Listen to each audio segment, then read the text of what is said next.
नमस्ते, मैं हूं किशोर रजवानी। आप देख रहे हैं देश का नंबर 1 हिंदी न्यूज चैनल। घड़ी इशारा कर रही है 9 बजे रात का। वक्त 100 बात की एक बात का। रूसी सेना के हवाई हमलों की चपेट में आकर किसी की जान न जाए, इसके लिए पश्चिमी मीडिया का दावा है, क्योंकि कीव पर रूसी सेना का बड़ा हमला हुआ है। बखमुत के बाद कीव पर बड़ी आफत आई है। ताबड़तोड़ मिसाइल हमले से कीव दहला दिया गया है।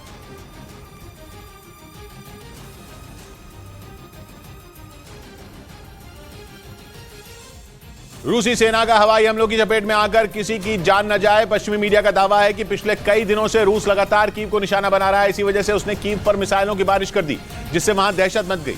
पुतिन की सेना के जोरदार हमले के बाद शहर में हाई अलर्ट जारी कर दिया गया और हवाई हमले से बचने के लिए फौरन लोगों से बंकरों और शेल्टर होम में जाने की अपील की गई। यूक्रेन का दावा है कि पुतिन की फौज ने देर रात कीव के पूर्वी इलाके पर एक के बाद एक कई मिसाइलें दागी, जिसकी वजह से कुछ इमारतें धराशायी हो गईं। पश्चिमी मीडिया का दावा है कि रूसी सेना लगातार कीव को टारगेट कर रही है, क्योंकि इस हमले से पहले 9 मई को भी रूस ने कीव पर 30 से ज्यादा आत्मघाती ड्रोन से हमला कर तबाही मचा दी थी। हालांकि उस दौरान यूक्रेन ने दावा किया था कि उसके मिसाइल डिफेंस सिस्टम ने ज्यादातर ड्रोन ढेर कर दिए थे, लेकिन इस हमले के ठीक 10 दिन बाद रूस ने एक बार फिर मिसाइलों की बारिश कर कीव को थर्रा दिया। हमलों की वजह से वहां पूरी रात सायरन बजते रहे, लेकिन इसके बाद भी कीव पर रूस के हमले नहीं रुके। यूक्रेन के मीडिया ने दावा किया कि आसमान से बम और रॉकेट की बारिश के बाद रूसी सेना ने कीव पर ताबड़तोड़ क्रूज मिसाइलें दागी।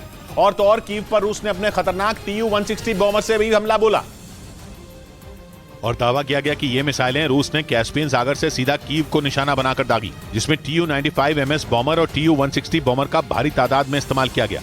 इसके साथ ही कई क्रूज मिसाइलें भी दागी गईं, जिसके बाद कीव के आसमान में ड्रोन उड़ते भी देखे गए। हालांकि यूक्रेन का दावा है कि उसने रूस के हमले का मुंह तोड़ जवाब दिया और दुश्मन की कई मिसाइलों को हवा में ही मार गिराया, जिनका मलबा कीव के पास गिरा और दावा किया गया कि भीषण आग लग गई। हालांकि यूक्रेन की तरफ से हमले में किसी की मौत का दावा नहीं किया गया। वहीं एक रात पहले पूरे यूक्रेन में सायरन बजते सुने गए। साथ ही दावा किया गया कि यूक्रेन के अलग अलग हिस्सों में बम धमाके भी हुए, जिसकी वजह से वहां अफरा तफरी मच गई। यूक्रेन के राष्ट्रपति ने आरोप लगाया कि रूसी फौज लगातार रिहायशी इलाकों पर बम बरसा रही है, जिसकी वजह से यूक्रेन में आम लोगों की मौत हो रही है, क्योंकि रूसी सेना ने यूक्रेन के अलग अलग शहरों में हमले तेज कर दिए। 32-33 років геноцидом। दावा किया गया कि पुतिन की फौज ने रात के अंधेरे में खैरसोन, जापोरिजिया, डॉनबास और सुमे में भीषण बम बरसाए। यही वजह है कि यूक्रेन के राष्ट्रपति ने पश्चिमी देशों से और मदद भेजने की गुहार लगाई। इतना ही नहीं, उन्होंने ये तक कह दिया कि रूस पर पश्चिमी देशों को और ज्यादा सख्ती बरतनी होगी ताकि उस पर दबाव बनाया जा सके। हालांकि यूक्रेन जंग की शुरुआत में ही कई देशों ने रूस पर कड़े आर्थिक प्रतिबंध लगाए, लेकिन इसके बावजूद पुतिन की सेना ने यूक्रेन पर हमले कम नहीं किए और इसी रूस की सेना ने खार्किव पर भी हमला बोला।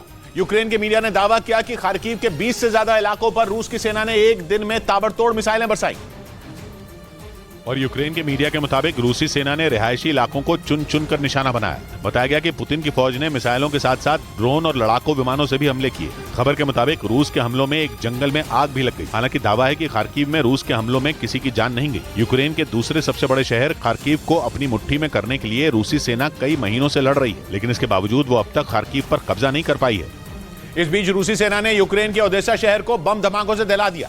यह हमला शहर के रिहायशी इलाकों में किया गया, जिसका एक वीडियो भी सामने आया, जिसमें एक बम रिहायशी इलाके में गिरता नजर आया, जो जोरदार धमाके के साथ फट गया और फिर हर तरफ तबाही का मंजर देखने को मिला। सिर्फ 8 सेकंड के अंदर ओडेसा का एक इलाका जल उठा। धमाका इतना जोरदार था कि आसमान में धुएं का गुबार उठता दिखा। वहीं दावा किया गया कि रूस ने ओडेसा के रिहायशी इलाके में 10 से ज्यादा गोले दागे, जिससे शहर को भारी नुकसान पहुंचा। दावा किया गया कि क्रेमलिन पर ड्रोन अटैक के बाद से ही रूस लगातार यूक्रेन के ओडेसा शहर को निशाना बना रहा है, जिसके तहत एक दिन पहले ही रूस ने ओडेसा में मिसाइलें दागी थी। वहीं यूक्रेन ने दावा किया कि उसके डिफेंस सिस्टम ने रूस की कई मिसाइलों को मार गिराया, लेकिन कुछ मिसाइल इंडस्ट्रियल इलाके में जा गिरी, जिसमें एक नागरिक की मौत हो गई जबकि 2 लोग घायल हो गए। उधर यूक्रेन की सेना ने दावा किया कि उसने अमेरिकी स्ट्रिंगर मिसाइल से रूस के घातक ड्रोन को तबाह कर दिया। हालांकि इस बात की जानकारी नहीं दी गई कि जेलेंस्की की फौज ने किस इलाके में रूसी सेना पर हमला किया। लेकिन इस हमले का जो वीडियो यूक्रेन ने जारी किया, उसमें जेलेंस्की के सैनिक अमेरिकी स्ट्रिंगर मिसाइल से हमला करते हुए दिखाई दिए। दावा है कि उन्होंने इस मिसाइल से रूस के घातक शाहिद 136 ड्रोन को तबाह कर दिया। पुतिन की फौज को यह ड्रोन ईरान से मिला है और इसने अब तक रूसी सेना की खूब मदद की है। इसी ड्रोन के दम पर रूस ने जबरदस्त हमला कर यूक्रेन के पूर्व में बसे कई इलाकों पर कब्जा किया था। लेकिन जेलेंस्की की फौज का दावा है कि पिछले कुछ दिनों में पेट्रियट मिसाइल डिफेंस सिस्टम समेत कई दूसरे हथियारों की मदद से उसने बड़ी संख्या में रूसी ड्रोन तबाह कर दिए। क्रेमलिन अटैक के बाद रूस ने ड्रोन हमलों में तेजी ला दी है। इस बीच मध्य यूक्रेन में भी रूसी सेना ने मिसाइलों और ड्रोन से हमले कर भारी तबाही मचा दी। पुतिन की सेना के हमलों से यूक्रेन के किरोवोरोद शहर को भारी नुकसान पहुंचा, क्योंकि इस शहर पर रूसी सेना ने न सिर्फ ड्रोन से हमले किए बल्कि कई घातक मिसाइलें भी बरसाईं। इन ताबड़तोड़ हमलों से यूक्रेन के मध्य में बसा किरोवोरोद शहर दहल उठा। हालांकि बाद में यूक्रेन की सेना ने दावा किया कि उसके एयर डिफेंस सिस्टम ने रूस की कुछ क्रूज मिसाइलें तबाह कर दी। उनके अलावा यूक्रेन ने रूस के कई ड्रोन भी मार गिराने का दम भरा। किरोवोरोद शहर यूक्रेन के मध्य में है और ये वहां का दूसरा सबसे कम आबादी वाला शहर है, लेकिन रूसी सेना की नजर इस शहर को जीतने के बाद दूसरे अहम इलाकों तक पहुंचने की है। इसी वजह से वहां पिछले कुछ दिनों से जंग तेज हो गई। इधर पश्चिम बंगाल में द केरल स्टोरी की रिलीज का रास्ता साफ हो गया। सुप्रीम कोर्ट ने पश्चिम बंगाल में फिल्म पर लगे बैन को हटा दिया और ममता सरकार को कानून व्यवस्था बनाए रखने का आदेश दिया, क्योंकि पश्चिम बंगाल सरकार ने इस फिल्म की रिलीज पर बैन लगा दिया था। हालांकि पूरे देश में ये फिल्म 5 मई को रिलीज की गई थी। पश्चिम बंगाल सरकार के फैसले के खिलाफ फिल्म निर्माताओं ने सुप्रीम कोर्ट का दरवाजा खटखटाया था। अपने आदेश में सुप्रीम कोर्ट ने ममता सरकार से कहा कि कानून व्यवस्था बनाए रखना सरकार का कर्तव्य है। ऐसे में सरकार अपने दायित्व का पालन करे। क्योंकि पश्चिम बंगाल सरकार ने कानून व्यवस्था बिगड़ने का हवाला देते हुए फिल्म द केरल स्टोरी पर बैन लगा दिया था। लेकिन अब सुप्रीम कोर्ट के आदेश के बाद पश्चिम बंगाल में द केरल स्टोरी सिनेमाघरों में रिलीज हो सकती है। हालांकि पश्चिम बंगाल सरकार ने अभी फिल्म से बैन हटाने से जुड़ा कोई आदेश जारी नहीं किया है। इस मामले में सुप्रीम कोर्ट में अगली सुनवाई 18 जुलाई को होगी। इस बीच सुप्रीम कोर्ट ने सुनवाई के दौरान द केरला स्टोरी फिल्म के निर्माताओं से उन 32,000 महिलाओं की गुमशुदगी पर सवाल किया जिसका जिक्र फिल्म में किया गया है। और सुप्रीम कोर्ट के इस सवाल पर फिल्म निर्माता की तरफ से पेश हुए वकील हरीश साल्वे ने सफाई दी कि इसका कोई आधिकारिक डेटा नहीं है, जिस पर सुप्रीम कोर्ट ने 20 मई शाम 5 बजे तक एक डिस्क्लेमर लगाने का आदेश दिया, जिस पर लिखा होगा कि 32,000 महिलाओं की गुमशुदगी के आंकड़े का कोई पुख्ता आधार नहीं है। साथ ही आदेश दिया कि इसे फिल्म के हर शो में दिखाया जाए, जिस पर हरीश साल्वे ने हामी भरी और फिर सुप्रीम कोर्ट ने पश्चिम बंगाल में द केरल स्टोरी पर लगे बैन को हटा दिया। उधर जयपुर में साध्वी प्राची के खिलाफ पुलिस ने भड़काऊ भाषण देने के मामले में केस दर्ज कर लिया, जिन पर आरोप है कि द केरल स्टोरी फिल्म देखने के बाद उन्होंने भड़काऊ भाषण दिया था। और इस मामले में साध्वी प्राची के साथ कई और लोगों पर भी मामला दर्ज किया गया। मामला 14 मई का है, जब साध्वी प्राची जयपुर के एक सिनेमा घर में द केरल स्टोरी फिल्म देखने गई थी। इस दौरान उनके साथ कई लोग मौजूद थे। आरोप है कि फिल्म देखने के बाद साध्वी प्राची ने थिएटर के अंदर ही भड़काऊ भाषण दिया था, जिसका एक वीडियो भी सामने आया था। और अब उसी वीडियो के आधार पर पुलिस ने साध्वी प्राची के खिलाफ मामला दर्ज कर दिया। सांप्रदायिक सद्भाव बिगड़ने की आशंका रहती है और अब पुलिस वीडियो के आधार पर मामले की जांच में जुट गई। इधर जयपुर में मुख्यमंत्री अशोक गहलोत ने मुस्लिम छात्रावास के लिए निःशुल्क जमीन दिए जाने का ऐलान किया, जिस पर कुछ हिंदूवादी संगठन भड़क गए।